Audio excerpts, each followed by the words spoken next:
Olá!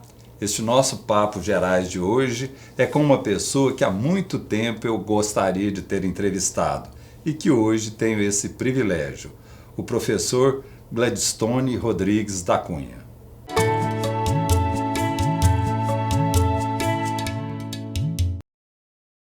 Doutor Gladstone, o senhor nasceu aonde? Nasci em Mineiros, estado de Goiás. E o senhor veio para cá cedo? A minha família se transferiu para cá com 6 anos de idade. Eu cheguei aqui em busca de educação. E o que levou o senhor a escolher essa carreira, da medicina? Olha, acho que são várias as razões, mas meu pai era farmacêutico prático em Mineiros. E vindo para Uberlândia, na época ele não conseguiu continuar com farmácia. Então ele foi inicialmente proprietário da pensão Ômega, ali na Tenente Virmones, e, aliás, da Quintino Bocaiúva, né? E depois do Hotel Zardo, na época ali na Tubal Vilela. Né? Mas sempre tive influência dele, tive uma forte influência do Dr. Domingos Pimentel de Ulloa, que foi meu professor no colégio estadual. Tenho o meu padrinho, que foi fazer medicina também no Rio de Janeiro, que era padrinho meu lá de Mineiros, que convivemos, eu era menino e ele já estudando medicina. Enfim, acho que foram esses os fatores. Em algum momento eu pensei muito em fazer engenharia do ITA, cheguei a visitar o ITA, pensei em fazer geologia, cheguei a Ouro Preto, mas vi a escola de Minas, que era tradicional, mas terminei me fixando na medicina. Queria só que o senhor relembrasse um pouquinho esse período de pensão e de hotel. Como que o senhor convivia, o senhor morava na pensão? Sim, morava na pensão, era porteiro, camareiro, contador, fazia lançamento contábil. Foi uma excelente experiência de convívio, porque meu pai me ensinou a receber as pessoas, a identificar que a pessoa não era adequada para ser hóspede, que eu devia falar que não tinha vaga. Você prestou atenção no hálito dele? Você prestou atenção no linguajar dele? Como é que ele se dirigiu? Então, é toda uma psicologia de recepção na época, que eu estava com 13, 14 anos e tive uma aula prática, né, de convívio.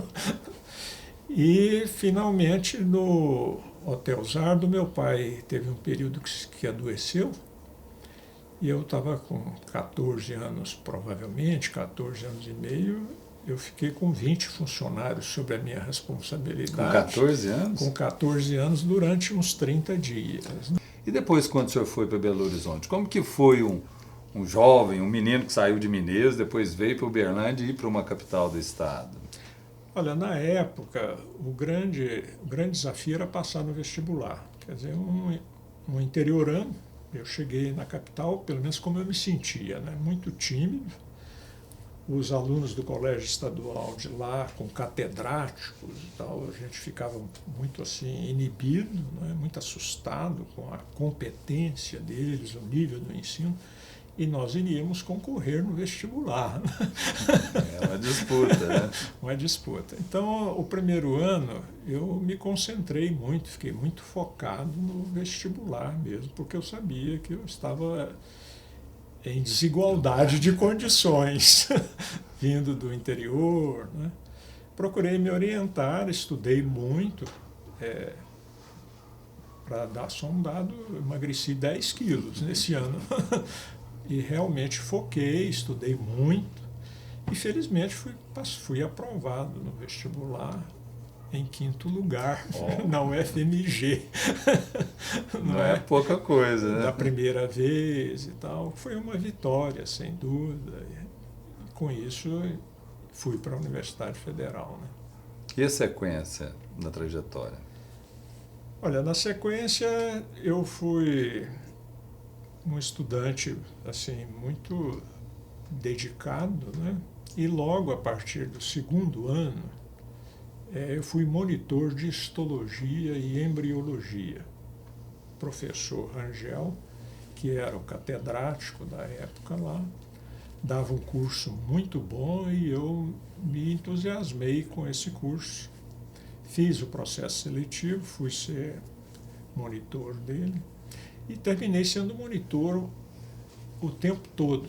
Durante todo o curso eu nunca deixei de ser monitor. Fui adquirindo a confiança do professor Rangel, comecei a dar aula prática, comecei a dar aula teórica, daí no lugar dele houve um período de greve, né?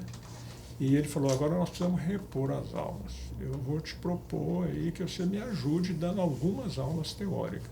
Era a maior responsabilidade que podia ter. Eu falei, não, se o senhor acha que eu dou conta, vamos lá. Vamos lá. É que a vida tem os planos dela também, né?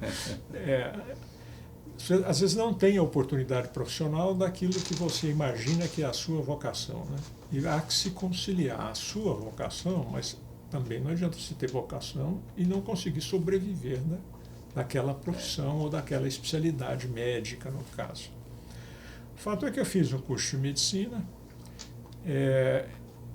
me formei e, em seguida, no dia seguinte, eu fui contratado para ser professor de histologia. Mas no dia da formatura, à noite, eu queria ser ginecologista. Os cumprimentos dos parentes, todos, eu já estava frequentando já há bastante tempo na maternidade, já tinha feito um número de partos expressivo, ainda como estagiário, como estudante. E estava tudo acertado para eu fazer na época não chamava residência, mas era um estágio na maternidade, onde o chefe do serviço era o professor Cláudio Salgado. O senhor está bem de professor. Estou bem de professor, né? Mas, para surpresa minha, estava arrumado, tudo certo, eu atendia todos os critérios, mas quando eu fui lá para falar que queria conciliar os horários para eu ficar na histologia e lá, o professor falou, não, aqui é dedicação exclusiva, aqui é maternidade, você tem que dar plantão de manhã, de tarde, à noite, fim de semana, isso aqui é muito dinâmico, nós podemos... Não tem como. E eu tive que optar.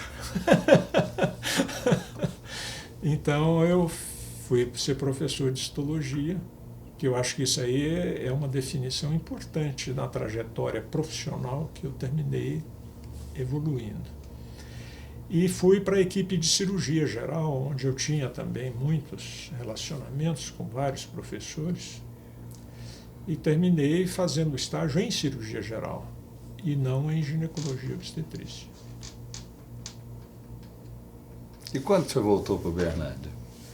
Pois é, eu fui para Belo Horizonte em 1960. Retornei para Uberlândia em 1970, porque eu formei e fui contratado professor da UFMG, mas em cadeira básica. Acontece que 3 anos depois criou-se a Escola de Medicina em Uberlândia, né? O José Olímpio de Freitas Azevedo, com o João Fernandes de Oliveira e o Zé Bonifácio Ribeiro, os 3 que lideraram aí um grupo de médicos, né, para criar a Escola de Medicina. Eu não sou fundador da medicina daqui, sou filho adotivo, né, uberlandino, e professor lá em Belo Horizonte. Acontece que eles foram lá e disseram que teriam dificuldade de ter professor de histologia, que em Uberlândia conseguiria ter professor de pediatria, de obstetrícia, de cirurgia, da parte profissional, de clínico, mas não teria de cadeira básica. Então, que eles estavam contactando universidades em outros locais, Uberaba, a Escola de Medicina, que já estava implantada, Brasília, onde já estava implantado, e Belo Horizonte, e que tinham identificado que tinha um filho da terra. Nessa hora aí você já era uberlandense. Uberlandense. E ver se era possível eu voltar a Uberlândia. Inicialmente foi feito um convênio entre a UFMG e a Escola de Medicina, Não havia UFO, não havia... Isso foi antes da universidade. Antes da universidade. Então era uma escola de medicina particular, fundada por um grupo de médicos, e fizeram um convênio com a UFMG, e durante 2 anos eu ficava 15 dias dando aula aqui e 15 dias lá. Isso foi feito nessa disciplina, mas foi feito em anatomia, foi feito em biofísica, foi feito em várias disciplinas. Outras vinham de Uberaba, os professores vinham de Uberaba, bioquímica, fisiologia vieram de Uberaba.